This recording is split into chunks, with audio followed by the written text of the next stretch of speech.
आप देख रहे हैं LN न्यूज।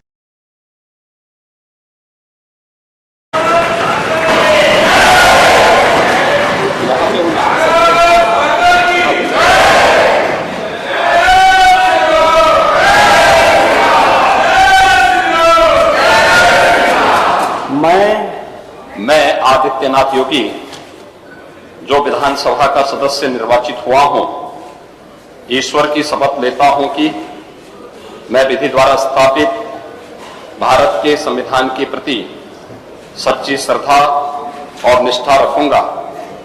मैं भारत की प्रभुता और अखंडता अक्षुण्य रखूंगा तथा जिस पद को मैं ग्रहण करने वाला हूं उसके कर्तव्यों का श्रद्धापूर्वक निर्वहन करूंगा।